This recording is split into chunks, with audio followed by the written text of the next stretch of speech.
Hello friends and students, अस्सलाम वालेकुम। आज की क्लास में आप लोगों का वेलकम है। आज हम आप लोगों के सिलेबस में से 2 चैप्टर को कवर करेंगे। जैसा कि आपको स्क्रीन पे दिख रहा है, एक है एडवर्ब्स जिसको हम मुताल्लिक़ फ़ेल के नाम से जानते हैं, और दूसरा कंजंक्शन जिसको हम जानते हैं हर्फ़ आत्फ़ के नाम से। देखिए आपका सिलेबस है, इसमें आपका है एक एडवर्ब्स और टाइप्स ऑफ एडवर्ब्स, इसको भी आज के क्लास में कंप्लीट कर लेंगे। और उसी के साथ है कंजंक्शन जिसमें कोऑर्डिनेटिंग कंजंक्शन और सब ऑर्डिनेटिंग कंजंक्शन, सारे टॉपिक को हम लोग कवर करेंगे और डिटेल से देखेंगे। इसके बाद ये चैप्टर आपका इंशाल्लाह पूरी तरह क्लियर हो जाएगा। क्योंकि एग्ज़ाम आपका नज़दीक आ रहा है, इसलिए मैंने 2 चैप्टर को एक ही क्लास में कवर करने की कोशिश की है। थोड़ा सा क्लास लंबी होगी, लेकिन आपका एक कंसेप्ट पूरी तरह क्लियर हो जाएगा। चलिए आगे चलते हैं। ये जो आपको स्लाइड दिख रही है, निज़ाम एकेडमी 22 करके टेलीग्राम चैनल है, इसकी लिंक डिस्क्रिप्शन बॉक्स में है। इस पर क्लिक करके आप इससे जुड़ जाएं। और इसी के साथ नए हैं तो चैनल को ज़रूर सब्सक्राइब कर लें ताकि वीडियो अपलोड हो उसका नोटिफिकेशन आपको मिल जाए। इसी के साथ लाइक करें, कमेंट ज़रूर करें, कोई आपको मशवरा है उसमें ज़रूर लिखें। और आपका जो कॉमन ग्रुप है, चाहे आप बीएड के स्टूडेंट हों या डीएलएड के, आप उसमें भेज दीजिए, सेंड कर दीजिए ताकि वो भी उससे फ़ायदा उठा सकें। आपकी क्लास उर्दू मीडियम में चल रही है। आपका पहला पेपर क्या है, यानी एक लैंग्वेज के 2 पेपर लेने होते हैं, आपने एक उर्दू ले रखा है तो उसकी भी तैयारी इसी चैनल से आपकी चल रही है। उसका चैप्टर तकरीबन पूरा हो गया है, उसका मेथडोलॉजी वाला पार्ट चल रहा है। ठीक है, मेथडोलॉजी उसको मैं बाइलिंगुअल पढ़ाता हूँ, इंग्लिश और उर्दू दोनों, ताकि दोनों की तैयारी साथ साथ आपकी चलती रहे। तो चलिए आज हम देखते हैं किसको, एडवर्ब्स। देखिए एडवर्ब्स के बारे में हल्का फुल्का आपने पहली क्लास में देखा होगा, जो मैंने बताया था पार्ट्स ऑफ स्पीच, क्योंकि ये पार्ट्स ऑफ स्पीच का एक हिस्सा है। अब एडवर्ब को मुताल्लिक़ फ़ेल कहते हैं। एडवर्ब की पहले हम तारीफ़ देख लेते हैं। An adverb is a word which modifies the meaning of word. यानी ये क्या करता है एडवर्ब, किसी वर्ब यानी फेल के माना को मॉडिफाई यानी थोड़ा सा उसमें तब्दीली लाता है। वर्ब या एडजेक्टिव के माना में भी चेंजिंग लाता है। एन अदर एडवर्ब, या किसी एक सेंटेंस में 2 एडवर्ब होते हैं तो दूसरे एडवर्ब के माना में मॉडिफिकेशन यानी चेंजिंग लाता है कौन, एडवर्ब। इसीलिए इसको मुताल्लिक़ फ़ेल भी कहते हैं, क्योंकि ये सबसे ज़्यादा फ़ेल का जो यानी जो एक्शन हो रहा है उसमें मॉडिफिकेशन ज़रूर लाता है, इसलिए इसको उर्दू में मुताल्लिक़ फ़ेल के नाम से जाना जाता है। आप मिसाल देखिए, रामा रन्स। ठीक है, तो रामा क्या है, आपका सब्जेक्ट है जो फ़ाइल है, और रन्स क्या है, रन्स आपका वर्ब है। और आगे जो है क्विकली, यानी रामा तेज़ी से दौड़ता है।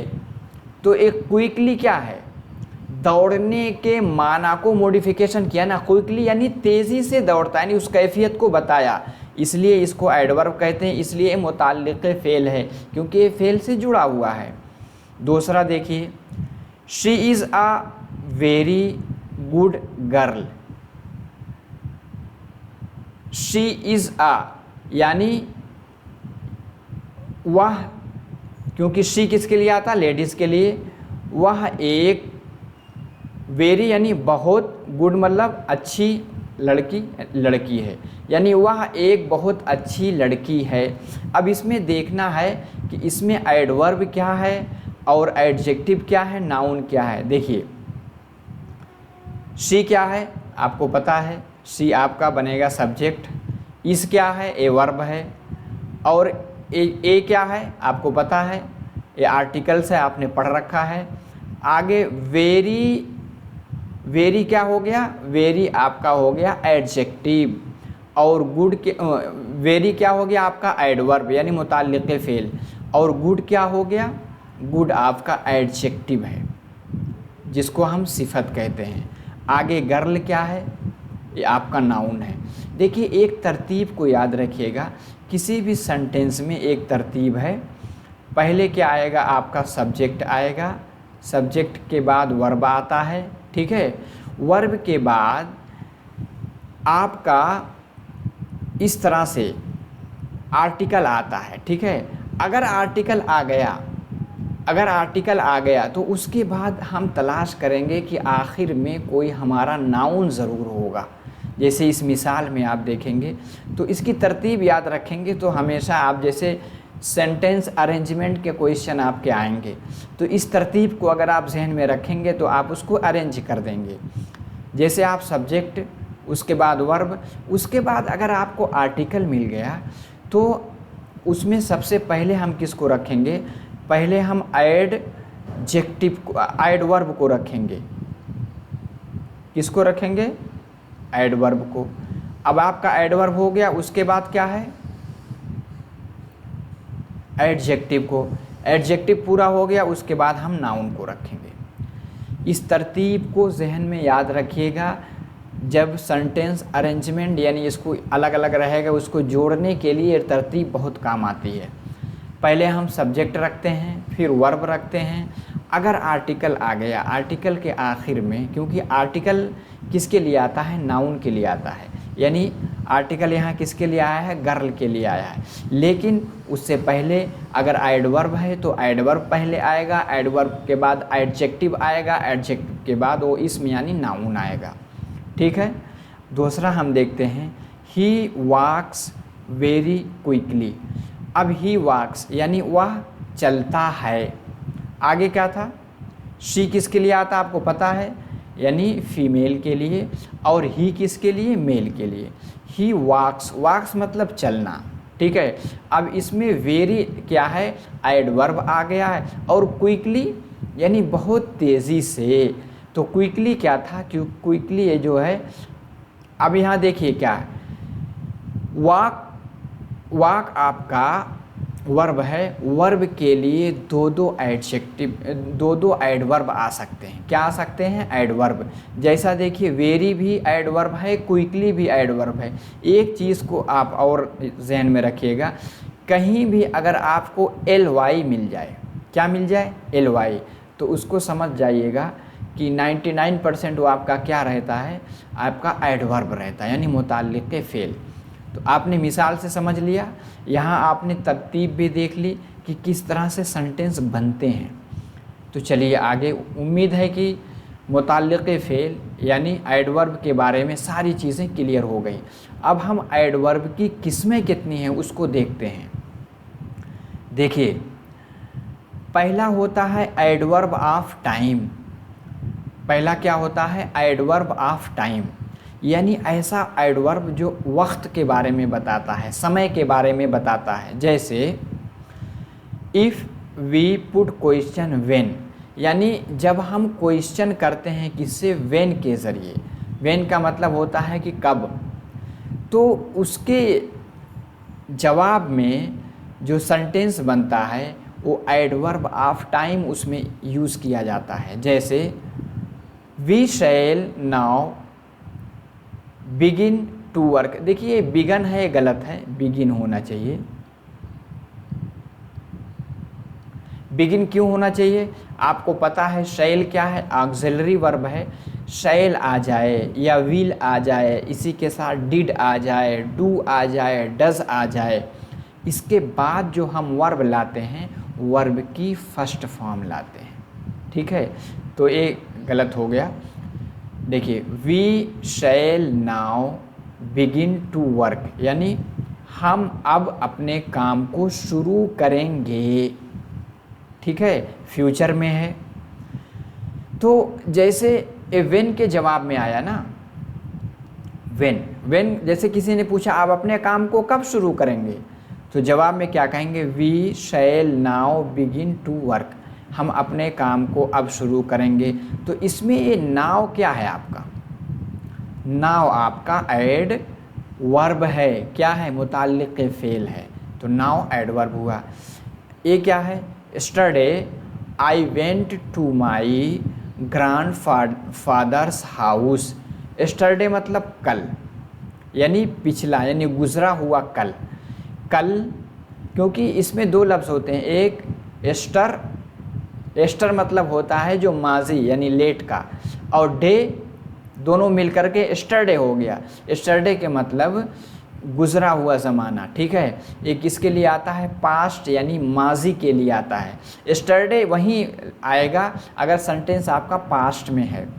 Yesterday I went to my grandfather's house, कल मैं अपने दादा के घर गया।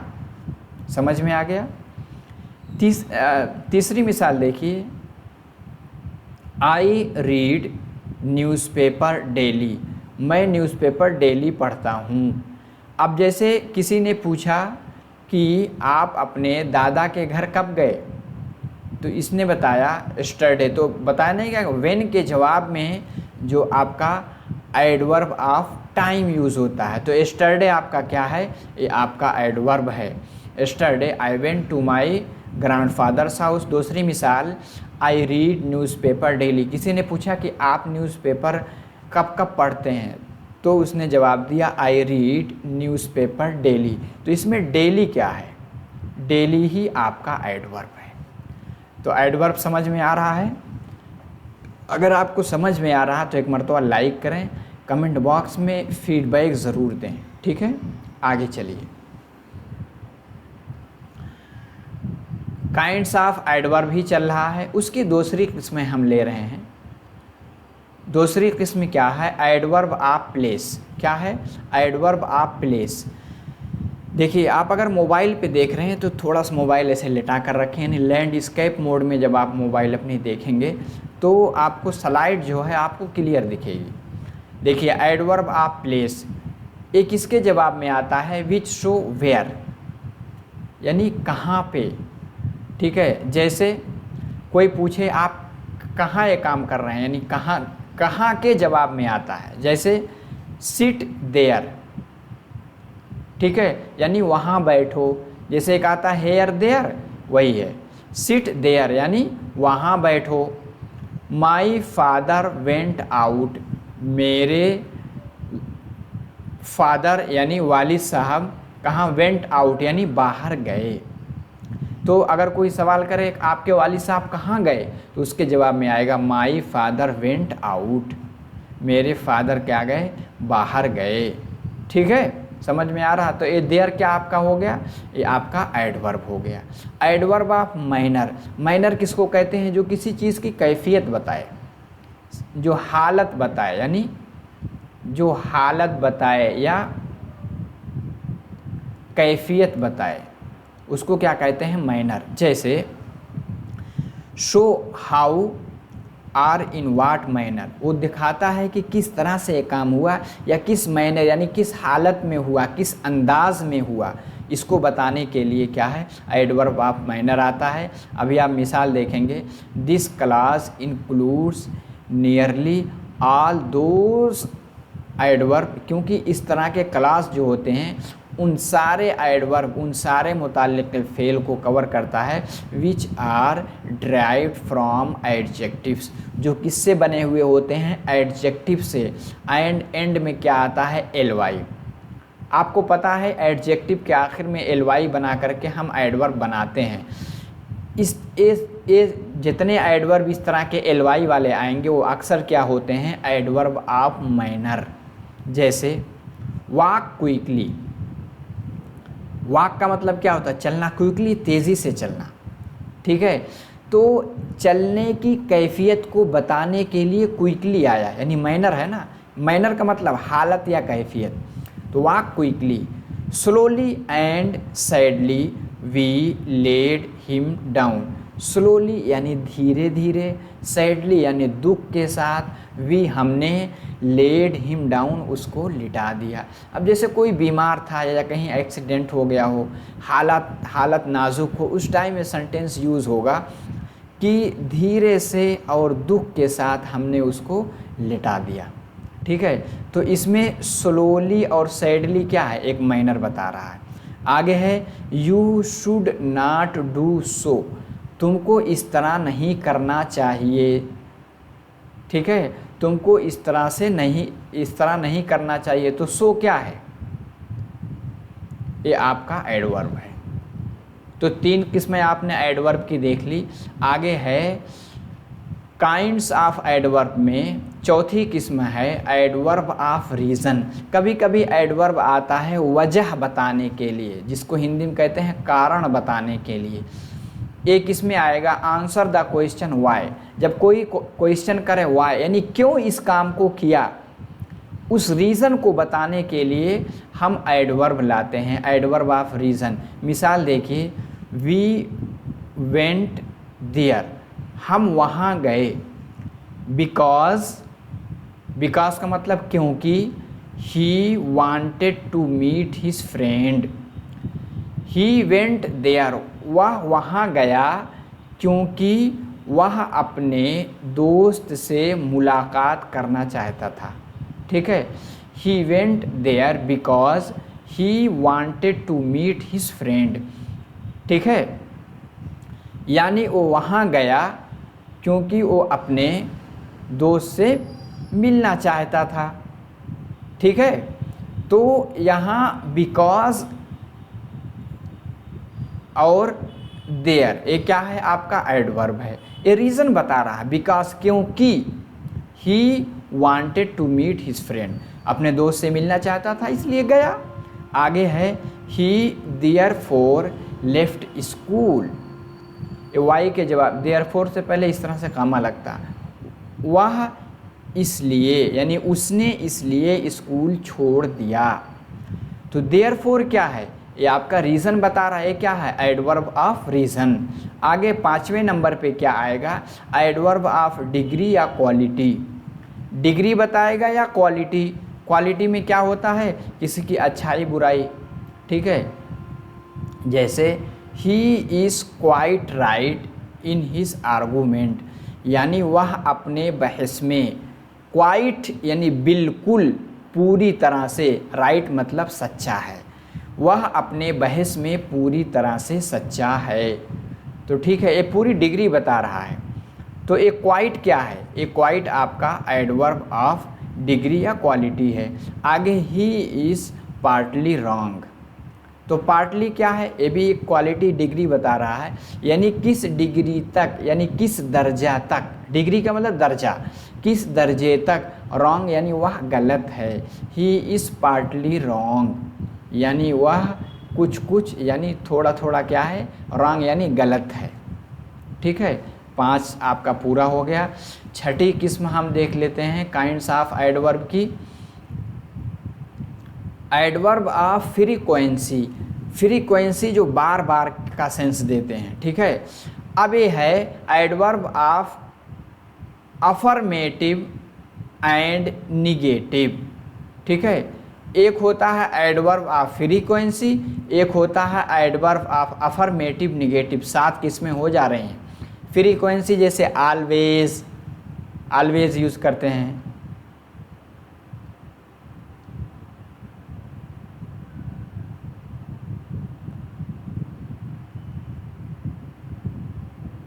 ठीक है, या daily,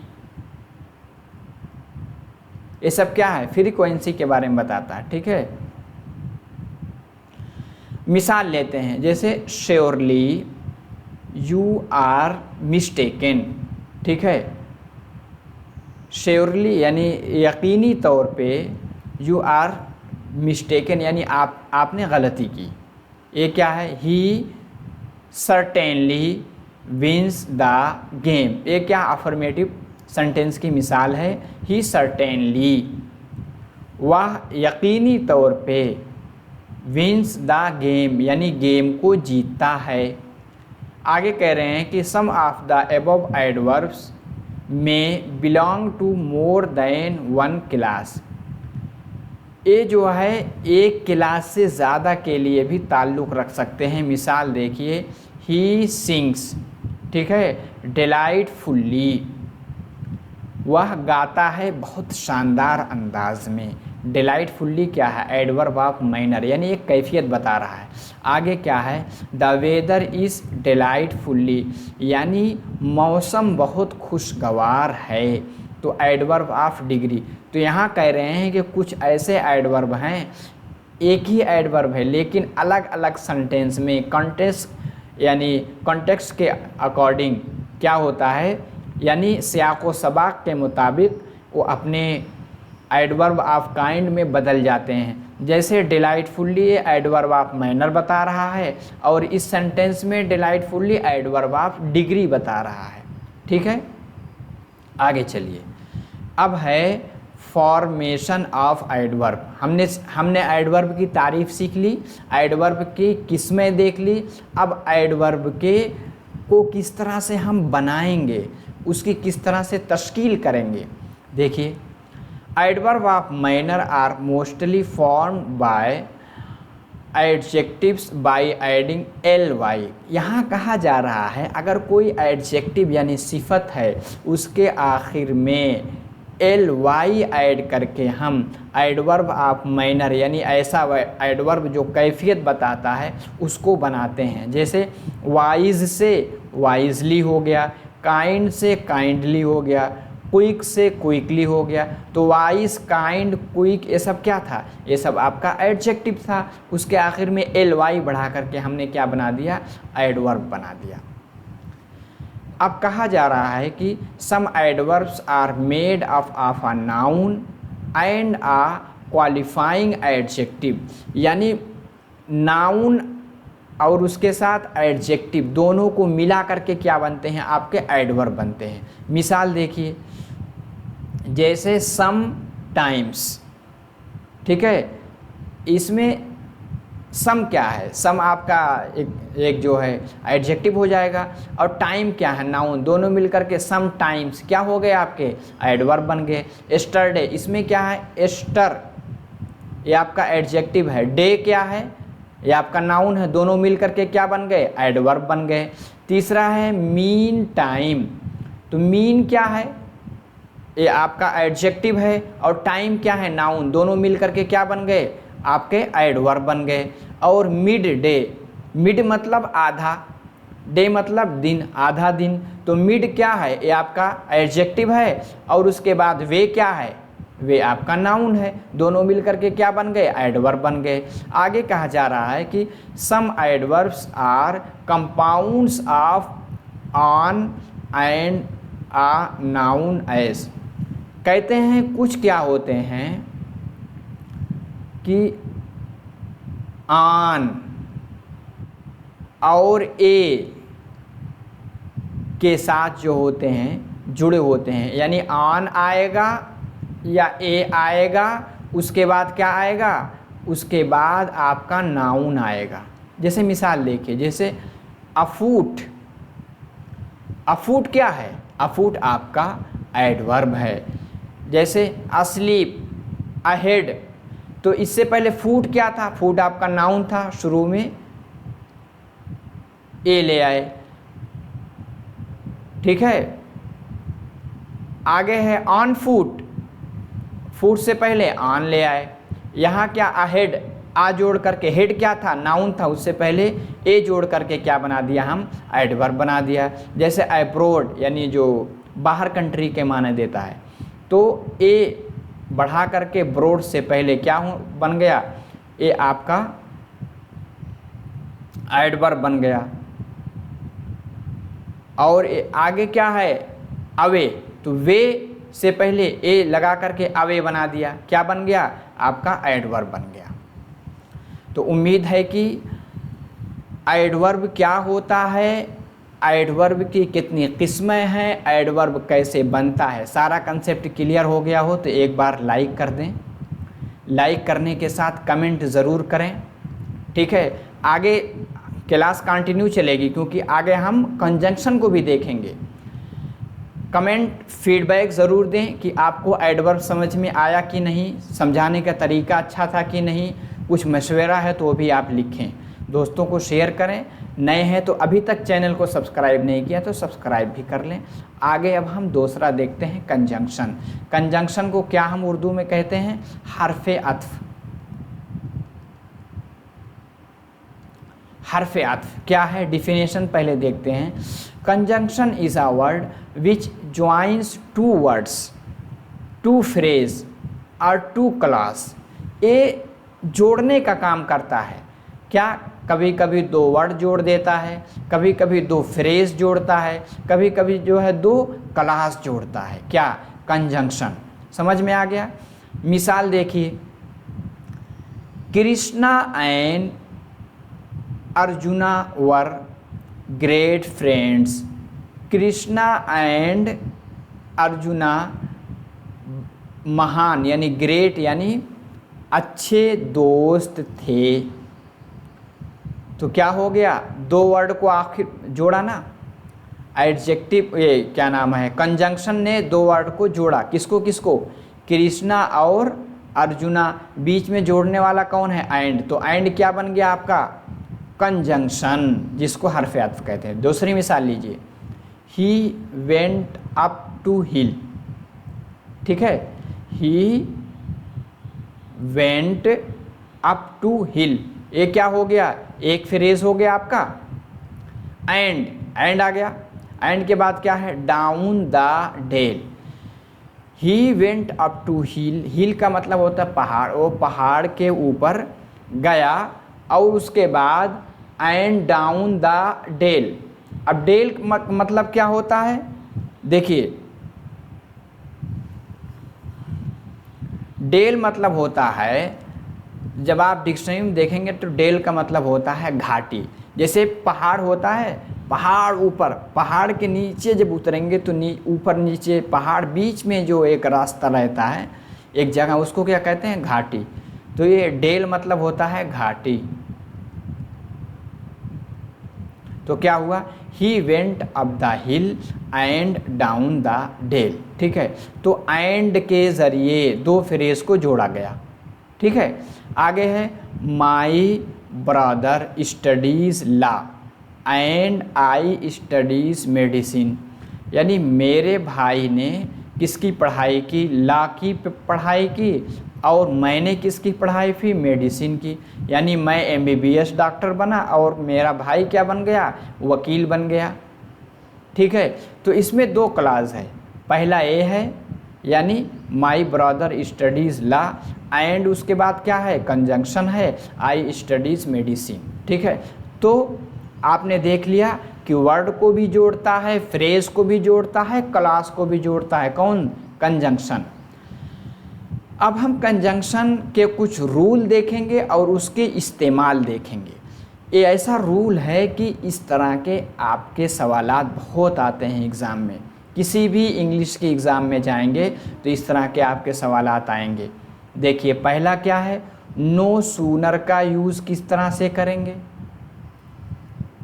the expression of no sooner is followed by then. इसको याद रखिएगा। जैसे we had no sooner finished our studies then we got job. इसका तर्जमा अगर उर्दू में करेंगे इस तरह होता है, हमने जैसे ही अपनी पढ़ाई पूरी की हमें जॉब मिल गई। ठीक है, इस तरह के बताते ही, जैसे नहीं, बहुत आपने मिसाल सुनी होगी, जैसे मैं स्टेशन पे पहुंचा ट्रेन रवाना हो गई, वही वाला सेंस।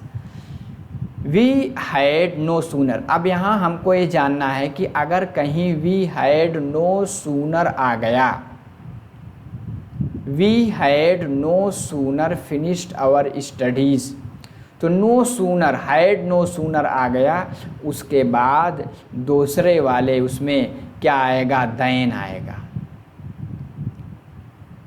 क्या आएगा? देन। तो no sooner finished our studies then we got jobs. तो इस तरह से कंजंक्शन का इस्तेमाल होता है, ठीक है। देन लगा करके वी गॉट जॉब क्या हो गया है, आप दो आपके अलग अलग सेंटेंस, दो अलग अलग फ्रेज मिल गए।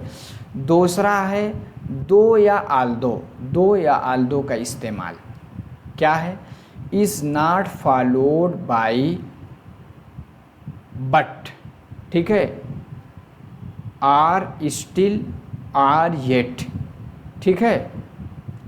यानी अगर कहीं दो आए, आल्दो आए, तो हम बट का यूज़ नहीं करेंगे, स्टिल का यूज़ नहीं करेंगे, येट का यूज़ नहीं करेंगे।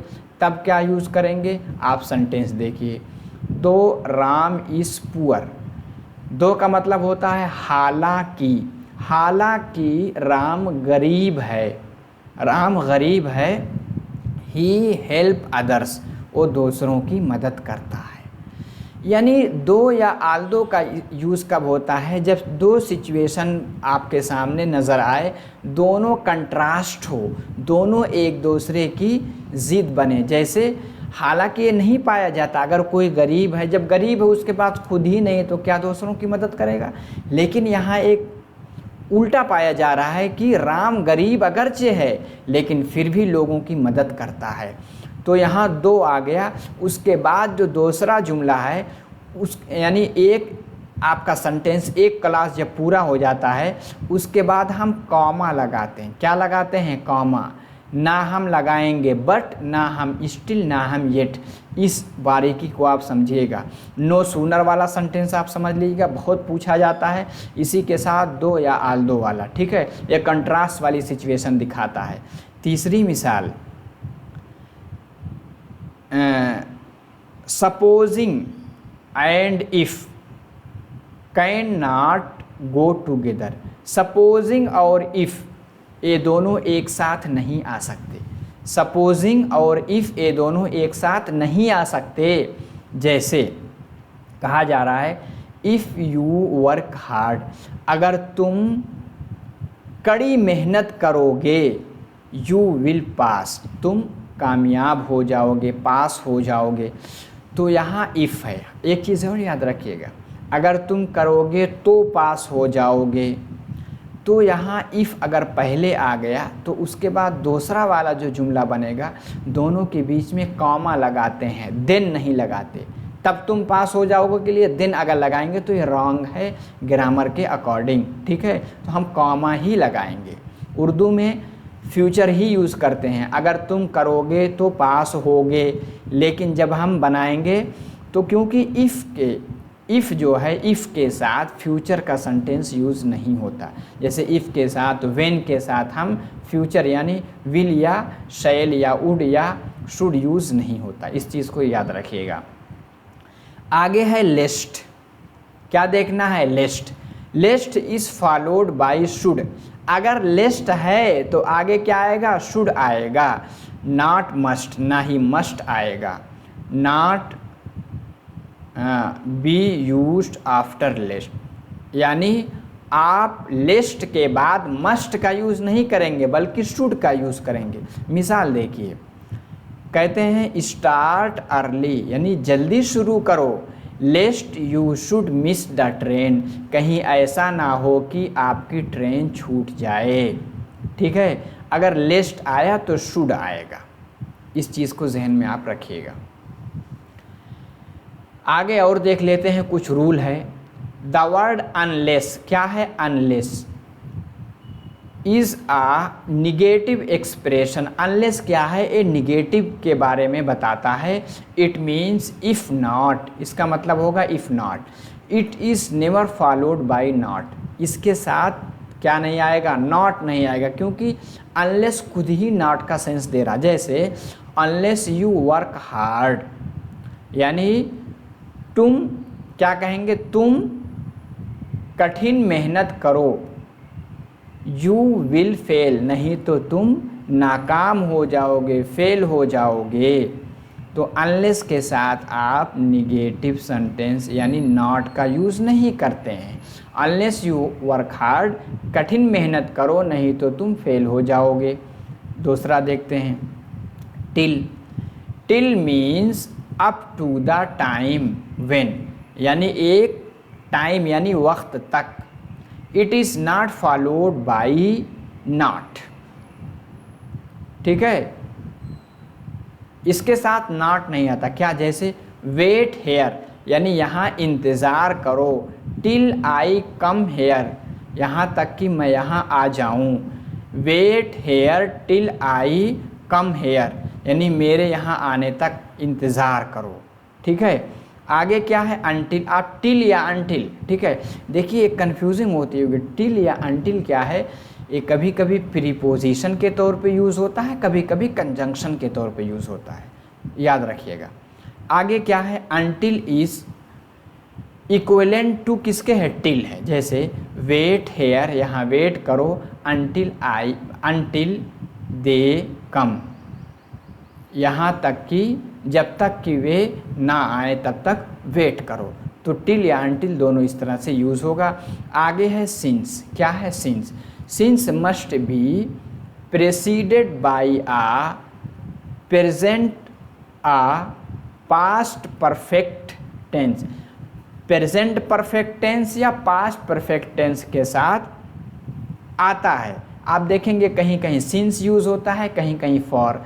सिंस कब यूज़ होता है, जब आप सिंस यूज़ होता है पॉइंट ऑफ टाइम के लिए, यानी किसी चीज़ की शुरुआत के लिए, पीरियड ऑफ टाइम के लिए। फॉर यूज़ होता है, आपने पढ़ रखा टेंस में। देखिए हम इसकी मिसाल देखते हैं, द ईयर्स हैव पास्ट यानी सालों गुजर गए, since we saw our uncle यानी हमें अपने अंकल को देखे हुए सालों गुजर गए, ठीक है, समझ में आ गया।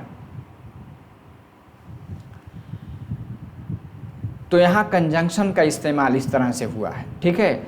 और ये सिंस का इस्तेमाल प्रीपोजिशन के तौर पे भी होता है, ठीक है।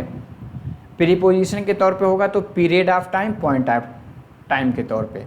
और कुछ हम रूल और उसका इस्तेमाल देखते हैं। Hardly scarcely is followed by when, यानी अगर कहीं हार्डली या स्केयरली आए उसके बाद व्हेन आएगा। जैसे we had scarcely reached home, हम जैसे ही घर पहुँचे यानी बमुश्किल हम घर पहुँचे, व्हेन दे केम यानी तैसे ही वो आए, यानी जैसे हम पहुँचे, यानी वी हैड यानी नो सूनर की तरह ये भी सेंस देता है। लेकिन वी हैड स्केयर्सली या हार्डली आएगा, उसके बाद व्हेन आएगा। और नो सूनर के साथ क्या आया था, देन, ठीक है, जैसा कि आपने देखा इधर नो सूनर के साथ देन आ गया। लेकिन अगर हार्डली स्केयरली है तो क्या आपका आएगा, व्हेन आएगा। जैसे we had scarcely reached home when they came, ठीक है। 10वें नंबर पे रूल क्या है, आइदर। अगर आइदर है तो दूसरे वाले सेंटेंस में, दूसरे वाले फ्रेज में आर आएगा। जैसे he is either a teacher or a doctor, वो या तो एक टीचर है या एक डॉक्टर है। तो आइदर के बाद क्या लगा दिया, आर लगा दिया। और आगे क्या है, neither. Neither is followed bye नार, अगर नाइदर है तो क्या आएगा, नार आएगा। जैसे she is neither a teacher nor a parent, वो ना तो उस्ताद है ना ही पेरेंट मतलब माँ बाप में से कोई है, ठीक है। तो नाइदर के बाद नार आता है। आगे है not only is followed by but also, अगर नॉट ओनली है तो हम बट आल्सो को तलाश करेंगे। जैसे Rani is not only a teacher, Rani सिर्फ टीचर ही नहीं है, बट आल्सो अ पेरेंट, बल्कि एक पेरेंट भी है। समझ में आ गया। तो हमने तकरीबन 12 रूल देख लिए, ठीक है। Hardly, scarcely, either, neither, not only, इससे पहले बहुत सारे देख लिए। और अब हम देखेंगे जो आपके सिलेबस में है, पूछा गया था कोरिलेटिव कंजंक्शन क्या होता है। आपने सिलेबस में देखा, सिलेबस का आपका हिस्सा है, कोरिलेटिव कंजंक्शन क्या होता है। देखिए कोरिलेटिव कंजंक्शन क्या है, conjunction used in a pair, जो कि जोड़े में इस्तेमाल किए जाते हैं, आर कॉल्ड कोरिलेटिव कंजंक्शन। ठीक है, कोरिलेटिव कंजंक्शन क्या होता है, जो कि पेयर में एक दूसरे के साथ उसका रिलेशन यानी ताल्लुक होता है। जैसे आइदर है तो आर आएगा, नाइदर है तो नार आएगा, बोथ है तो एंड आएगा, दो है तो एट आएगा। ठीक है, जैसे when conjunction are used as correlation, each of the correlative words should be placed immediately before the words to be connected। जैसे कहते हैं कोरिलेटेड वाला इमीडिएटली यूज़ होता है। जैसे मिसाल लीजिए, he visited not only Agra, तो यहाँ क्या है, नॉट ओनली है, नॉट ओनली के बाद आगरा है तो बट आल्सो दिल्ली, यानी उसने सिर्फ आगरा ही नहीं देखा बल्कि दिल्ली भी देखा। ठीक है, तो नॉट ओनली बट आल्सो, ये क्या है, कोरिलेटिव वाले कंजंक्शन है आपके, नॉट ओनली। लेकिन इसका इस्तेमाल किस तरह से होता है, not only Agra but also Delhi, तो इस तरह से इसकी सेटिंग बैठेगी। आगे क्या कहा जा रहा है कोरिलेटिव कंजंक्शन में, many compound expression are used air conjunction, they are called compound conjunction. दो तरह के कंजंक्शन थे, कोरिलेटिव कंजंक्शन और आगे कंपाउंड कंजंक्शन। तो कोरिलेटिव वाला हमने देख लिया, अब हम देखेंगे कंपाउंड कंजंक्शन क्या होते हैं। कंपाउंड वालों को देखते हैं। The notice was published in order that all might know the fact, यानी द नोटिस वाज पब्लिश्ड यानी नोटिस को जारी कर दिया गया इन ऑर्डर डेट, इस सीरीज़ में all might know the fact, ताकि सारे लोग हकीकत को जान लें। ठीक है, तो इसमें क्या है, इन ऑर्डर डेट, ये क्या है आपका कंजंक्शन है। आगे क्या है, आई विल फॉरगिव यू, मैं आपको माफ़ कर दूंगा, ऑन कंडीशन डेट, यानी इस शर्त पर कि you do not repeat the offence, यानी ऐसा जुर्म दोबारा ना करो। तो यहाँ क्या हुआ, यहाँ ऑन कंडीशन डेट, ये क्या है आपका कंपाउंड कंजंक्शन है, ये कोरिलेटिव वाला नहीं बल्कि क्या है, कंपाउंड वाला कंजंक्शन है। ठीक है, दो तरह के आपके आगे देखिए, काइंड्स ऑफ कंजंक्शन में एक कौन सा आपका कोऑर्डिनेटिंग कंजंक्शन। कोऑर्डिनेटिंग कंजंक्शन, ये भी आपके सिलेबस में लिखा हुआ है, coordinating conjunction. Coordinating conjunction joins two statements, ठीक है, two statements or clauses of equal rank or equal importance. Equal rank equal importance के क्लासेस को कोऑर्डिनेटिंग कंजंक्शन जोड़ता है। कोऑर्डिनेटिंग मीन्स क्या होता है, कोऑर्डिनेट का मतलब होता है हम पल्ला होना, हम वज़न होना, हम वज़न यानी इक्वल रैंक यानी इक्वल दर्जे का। जैसे एंड है, बट है, फॉर है, और है, नॉर है, आल्सो है, आइदर के साथ आर आएगा, नाइदर के साथ नॉर आएगा, बिसाइड्स है। एक होता है बिसाइड जिसका मतलब होता है बगल में, और बिसाइड्स यानी इसके अलावा, सो, आल्सो, हेंस और whereas, however, otherwise, and क्या है आखिर में क्या है, देयरफॉर। ये सब क्या है, कोऑर्डिनेटिंग कंजंक्शन है। ठीक है, कुछ हम मिसालें देख लेते हैं। Coordinating conjunction are of 4 type. Coordinating conjunction की कितनी किस्में हैं, 4 किस्में हैं। एक है क्यूमुलेटिव, या इसको हम कह सकते हैं कॉपुलेटिव, यानी क्यूमुलेटिव कंजंक्शन। क्या कहेंगे? Cumulative conjunction. क्यूमुलेटिव को अगर डिक्शनरी में देखेंगे यानी कुल्ली तौर पे, मजमूई तौर पे, ठीक है, कुल्ली मजमूई, ठीक है। Which means add one statement to another, यानी जो एक स्टेटमेंट को दूसरे स्टेटमेंट से जोड़ता है उसको क्या कहते हैं? क्यूमुलेटिव। जैसे ट्रस्ट इन गॉड, ठीक है, अल्लाह पे भरोसा करो, एंड डू द राइट, और सही काम करो, ठीक है। ये क्या आपका है? क्यूमुलेटिव कंजंक्शन हुआ, ठीक है। आगे क्या है?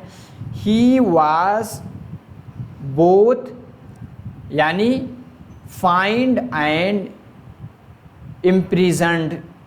कुल्ली तौर पे दोनों सिचुएशन को इसमें बताया जा रहा है, यानी वो दूसरा या वो दोनों था। फाइंड यानी ठीक भी था, इम्प्रिजन मतलब ये मुसीबत में भी था। यानी जैसे इम्प्रिजनमेंट होता है ना, किसी को जेल में डालना, वो क्या मुसीबत ही के माने में है ना, और फाइन का मतलब ठीक ठाक। आगे क्या है?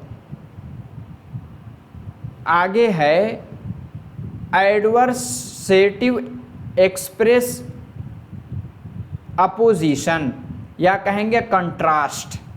कंट्रास्ट वाला कंजंक्शन दूसरा होता है। कंट्रास्ट का जो एक दूसरे की जिद बताता है टू स्टेटमेंट के बीच में, उसको क्या कहते हैं? एडवर्सेटिव। जैसे ही इज स्लो, यानी वो सुस्त है, बट ही इज स्टेडी। वो सुस्त है लेकिन वो अपने काम पे डटा हुआ है। ये दोनों क्या है? एडवर्स, यानी एक दूसरे का कंट्रास्ट बता रहा है। ही इज़ वेरी रिच, यानी वो बहुत ज़्यादा मालदार है, still he is not contented, यानी मालदार है लेकिन बहुत ज़्यादा खुश नहीं है, ठीक है। यानी मालदार होने के साथ साथ कंटेंटेड नहीं है, यानी बहुत ज़्यादा खुश नहीं है, ठीक है। दोनों क्या है? कंट्रास्ट बता रहा है।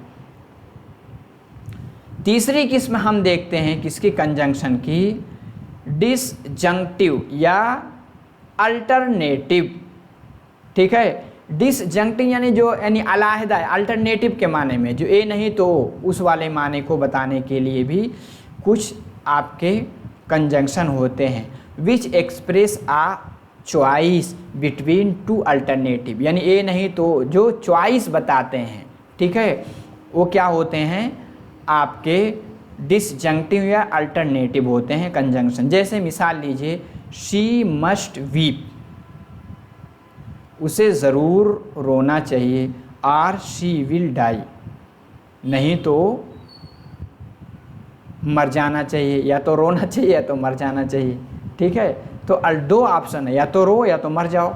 आगे है आइदर ही इज़ मैड, या तो वो पागल है, आर ही यानी फीन्स मैडनेस, या वो पागल होने का बहाना कर रही है, यानी बहाना कर रहा है क्योंकि ही है, या तो वो पागल है या तो पागल होने का बहाना कर रहा है।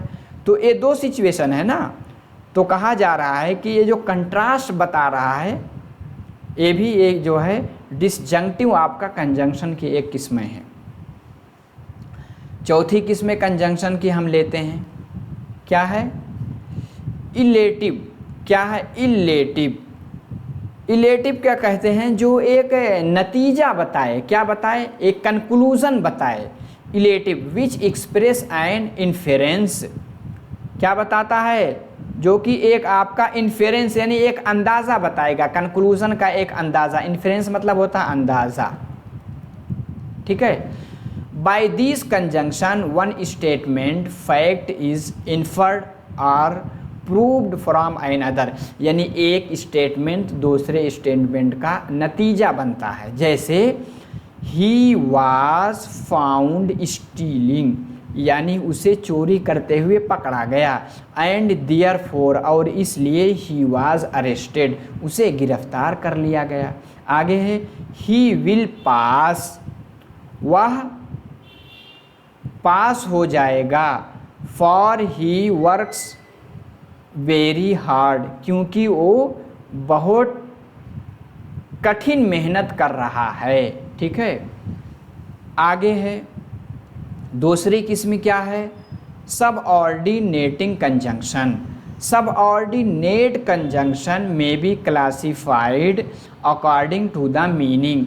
सबऑर्डिनेट कंजंक्शन मीनिंग के अकॉर्डिंग उसको भी अलग अलग दर्जे में हम बांटते हैं। पहला क्या है, टाइम के लिए आता है, जैसे it connects the two clause by indicating the time. जैसे I would die before I light.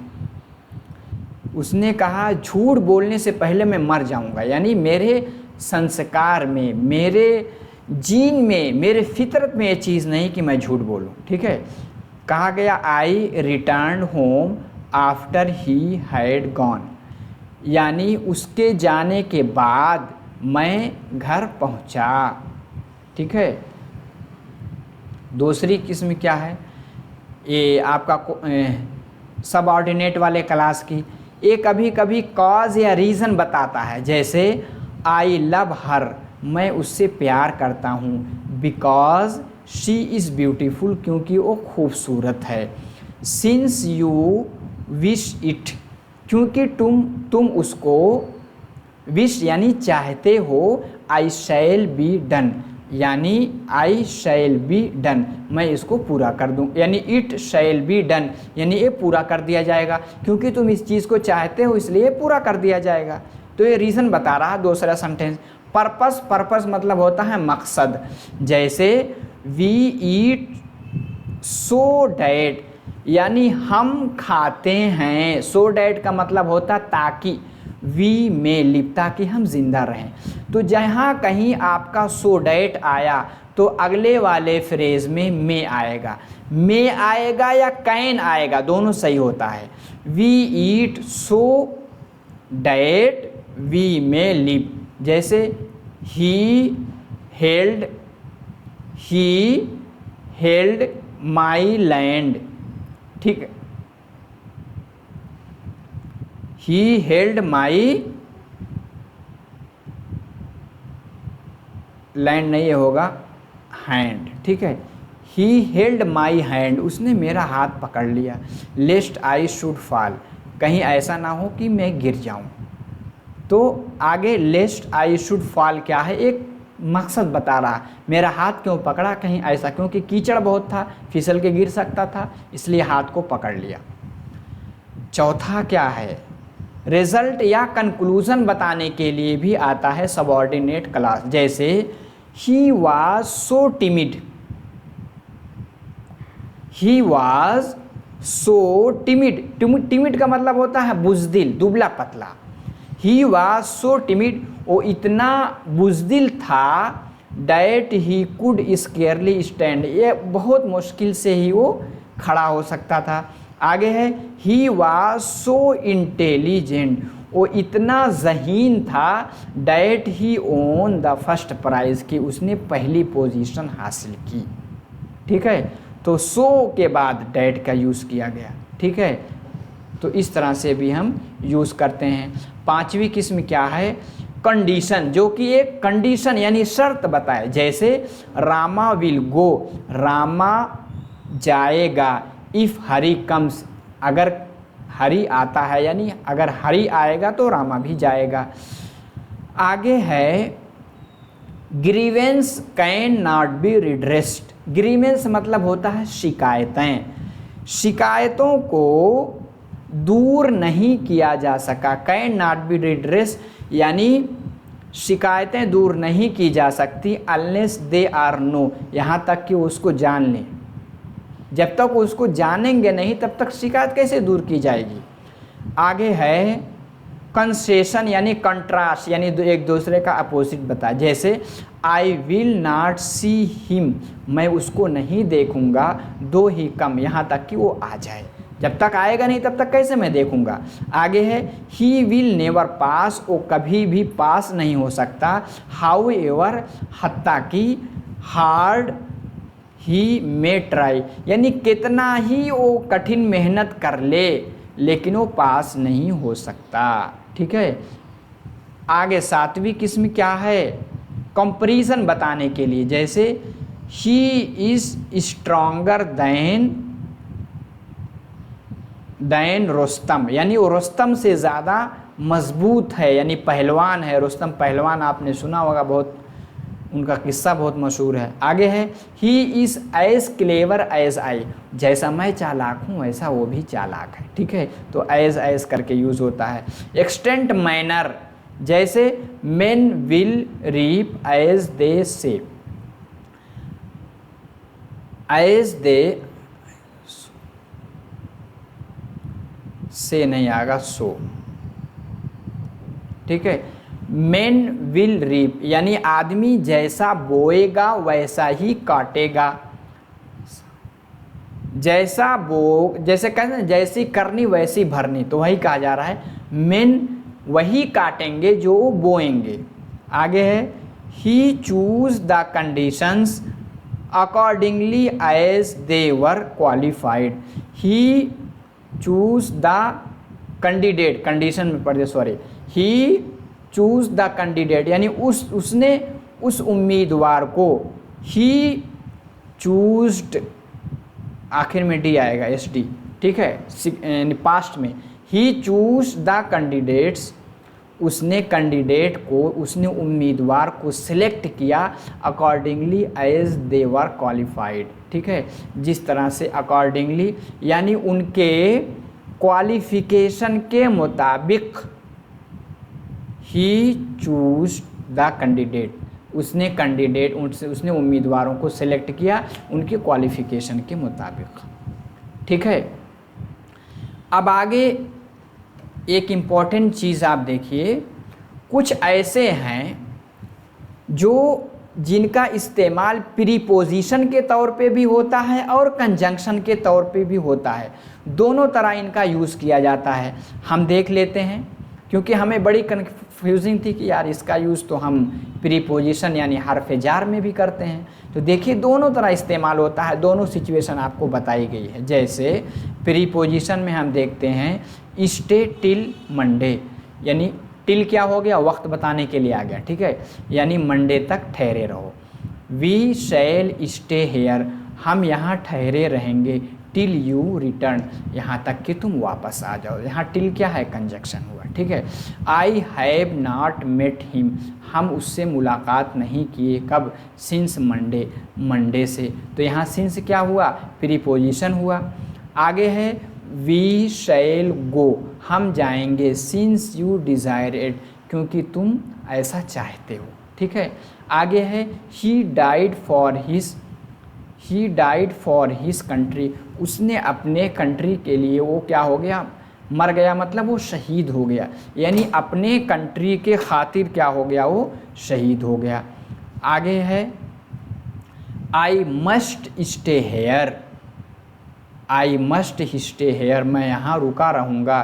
For such is my duty, क्योंकि ये मेरा फ़र्ज़ है। आगे है the dog ran after the cat, यानी कुत्ता क्या है, बिल्ली के पीछे दौड़ा। We came after they had left, यानी हम आए, दे हैड लेफ्ट, यानी उनके छोड़ने के बाद हम आए। यहाँ आफ्टर क्या है, conjunction. Everybody but Govind was present, यानी एवरीबॉडी यानी सब जो है एब्सेंट थे, लेकिन गोविंद क्या था, मौजूद था। आगे है she tried but did not succeed, यानी उसने बहुत कोशिश किया लेकिन वो कामयाब नहीं हुआ। तो यहाँ बट किसका सेंस दे रहा है, कंजंक्शन का। यहाँ किसका, प्रीपोजिशन का। He stood before the painting, he stood मतलब खड़ा हुआ, बिफोर द पेंटिंग मतलब पेंटिंग के सामने। आगे है लुक बिफोर यू लीप, यानी छलांग लगाने से पहले देख लो आगे कुछ है तो नहीं। तो यहाँ बिफोर किस सेंस में है, कंजंक्शन के सेंस में, ठीक है। तो क्लास थोड़ा लंबी हो गई, लेकिन हमने जो आपका सिलेबस था, एडवर्ब क्या है, एडवर्ब की किस्में क्या हैं, इसी के साथ हम कंजंक्शन क्या है, कंजंक्शन में कोरिलेटिव कंजंक्शन क्या है, कंजंक्शन की किसमें क्या है, सबऑर्डिनेट कंजंक्शन क्या है, सब कुछ आज की क्लास में क्लियर कर लिए। अगर क्लास समझ में आई तो लाइक करके फीडबैक ज़रूर कमेंट बॉक्स में दें, ताकि हमें पता चले कि आपको समझ में आया कि नहीं, क्लास फ़ायदेमंद हुई कि नहीं। दोस्तों को शेयर भी कर दीजिएगा, और चैनल को अभी तक नहीं सब्सक्राइब करें तो सब्सक्राइब कर लें, ताकि अगली क्लास का नोटिफिकेशन आपको मिल जाए। इंग्लिश के साथ साथ हिंदी लैंग्वेज की भी तैयारी इसी चैनल पे है, आप प्लेलिस्ट में जाकर उसको भी देख करके अच्छी तरह तैयारी कीजिए। बस मेरी यही दुआएं हैं कि आपका किसी तरह टीएस टेट निकले और टीएस डीएससी का आप फॉर्म भर के एक अच्छी जॉब, आपको रिस्पेक्टेडफुल जॉब मिल सके। तो आज के क्लास में इतना ही, अगली क्लास में फिर मिलते हैं। सलाम वालेकुम।